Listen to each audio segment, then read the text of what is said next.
Roma no tenía fábricas, no tenía acerías, no tenía cadenas de montaje, y sin embargo armaba a 300.000 soldados. Piensa en ese número un momento: 300.000 gladios, 300.000 cascos, 300.000 escudos.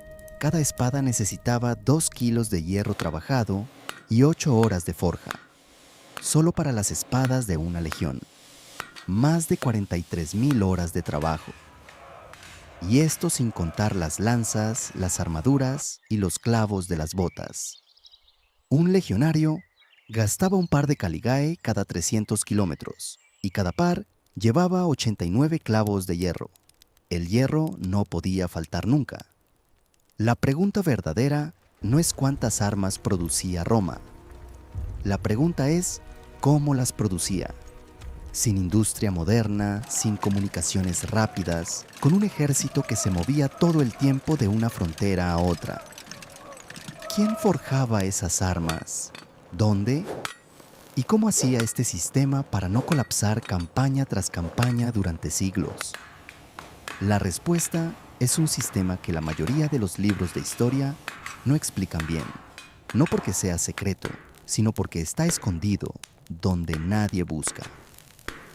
En este video te muestro cómo Roma resolvió el problema más difícil de la historia militar antigua: armar a un ejército permanente que nunca paraba de moverse. ¿Y por qué su solución fue tan radical que no tuvo nada parecido hasta la Revolución Industrial?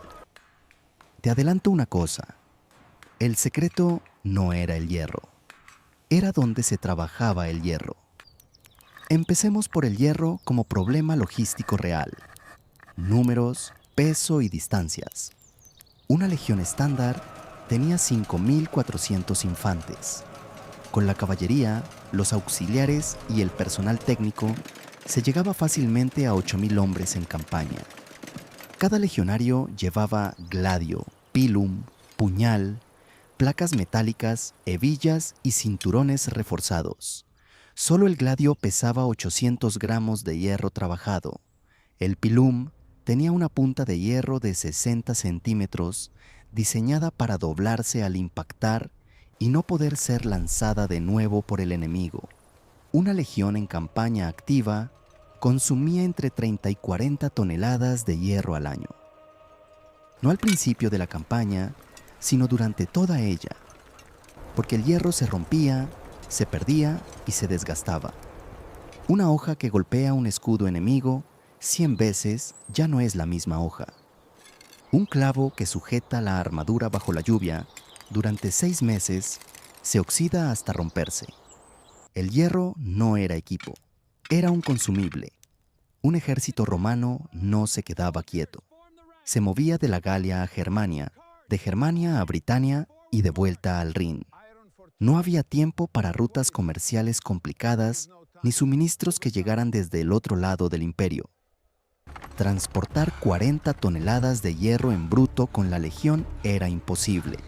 Demasiado pesado, demasiado lento y demasiado vulnerable. Aún así, el hierro siempre llegaba a cualquier parte del imperio. ¿Cómo? La respuesta empieza con una palabra que los romanos usaban con mucha precisión: fábrica. No era un taller normal, era una estructura diseñada para producir armas dentro del perímetro militar, a veces dentro del castrum, a veces justo fuera de sus muros. Para entender cómo funcionaba una fábrica romana, hay que ver primero quién trabajaba dentro. La respuesta obvia serían los herreros civiles. Y en parte es cierto. Pero Roma entendió algo que ningún otro ejército antiguo comprendió también. Depender solo de civiles especializados era un riesgo grande. Un artesano podía enfermar, ser capturado o simplemente no querer seguir al ejército a 300 kilómetros de su casa. Roma lo solucionó a su manera. Convirtió a los propios soldados en herreros. No todos, pero cada legión tenía su propia estructura técnica. Los fabri eran soldados entrenados, pagados como militares y sujetos a la disciplina militar. Estaban organizados en centurias con sus oficiales y su equipo. Cuando la legión paraba, ellos montaban la fragua. Las excavaciones arqueológicas desde el Rin hasta el Danubio, desde Escocia hasta Siria, muestran que estas fraguas no eran improvisadas. Eran construcciones estándar, misma planta, mismas dimensiones y siempre en el mismo lugar del campamento. Un Faber trasladado del Rin a Judea encontraba la fragua exactamente igual. Había también una segunda categoría, mucho más numerosa: los esclavos especializados. Muchos eran capturados en las mismas campañas. Las guerras producían esclavos cualificados que luego fabricaban las armas para las guerras siguientes. Algunos eran muy buenos herreros germanos o galos que traían nuevas técnicas. Roma tomaba lo que funcionaba, sin orgullo. A partir del siglo II después de Cristo, con un ejército más grande y fronteras más extensas, Roma creó un tercer nivel, una red de fábricas estatales distribuidas por las fronteras, cada una especializada en un producto. Una hacía escudos, otra cascos, otra puntas de lanza. Los productos se enviaban por las rutas militares a las legiones que los necesitaban. Era la primera vez en la historia que un estado organizaba la producción a escala geográfica de forma sistemática. Dentro de una fábrica romana no había cuevas oscuras ni un herrero solitario. Era un lugar ruidoso y organizado, con división del trabajo, más una pequeña fábrica que un taller artesanal. El proceso empezaba muchas veces con hierro reciclado. Roma sabía que el hierro se puede reutilizar. Armas rotas, armaduras dañadas, herramientas gastadas, nada se tiraba. Un gladio roto servía para hacer varias puntas de pilum. Algunos historiadores calculan que hasta el 40% del hierro usado en campaña venía de material recuperado, incluso de armas enemigas. Cada victoria ayudaba a reabastecer la fragua. Los romanos no hacían acero moderno. Hacían hierro con diferentes cantidades de carbono según la pieza. La hoja del gladio necesitaba hierro más duro para mantener el filo. El espigón necesitaba hierro más blando y resistente a la torsión. Soldar los dos tipos era una habilidad que requería muchos años de práctica. Los análisis de gladios muestran que seguían procedimientos estándar, no improvisaban. Pero sin hierro en bruto, todo lo demás no servía. Y Roma no dejaba el hierro al mercado libre. El hierro era un recurso estratégico. Las minas más importantes pertenecían al emperador y las gestionaban funcionarios imperiales con cuotas de producción y controles.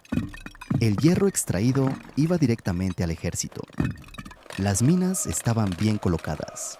En Britania, Weald, en Hispania, Río Tinto y sobre todo en el Nórico, actual Austria, donde se producía el famoso Ferrum Noricum, el mejor hierro del imperio.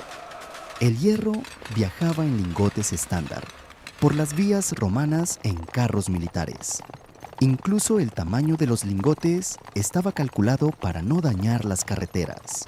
La Notitia Dignitatum, un documento del siglo V, lista más de 20 fábricas imperiales repartidas por el imperio. Augusto Dunum hacía escudos, Amiens hacía espadas, Reims armaduras, y así sucesivamente. Cada una especializada y cerca de las fronteras que servía. Si una era atacada, las otras seguían produciendo. Pero el sistema real era mucho más grande. La Notitia solo registra las fábricas centrales. No incluye las fraguas de las legiones ni los talleres locales en los campamentos de invierno. El sistema no colapsó de repente. Fue un apagado lento. Empezó con las minas del Nórico, que sufrieron las invasiones bárbaras en los siglos III y IV. La producción bajó. Menos hierro significaba menos armas. Las legiones tenían que usar las armas con más cuidado y combatir de otra forma. Las armas del final del imperio muestran menos calidad, menos carbono, soldaduras más simples. No era falta de habilidad, era falta de recursos y de organización. Lo que se perdió no fue la técnica de forjar el metal. Los herreros todavía sabían hacerlo. Se perdió la capacidad de coordinar la producción a gran escala, estandarizar y mantener una cadena de suministro larga. Esa capacidad no volvió a Europa hasta el siglo XVIII en cuanto a organización militar. Roma no fue sustituida por algo mejor, fue sustituida por algo más pequeño. Quizá la mejor forma de medir lo que construyó Roma no sean las batallas ganadas ni los territorios conquistados, sino el silencio de las fraguas. El momento en que los martillos dejaron de sonar al mismo tiempo desde Amiens hasta Antioquía, y cada uno empezó a trabajar solo, con ritmo lento e irregular. Ese silencio duró 1000 años.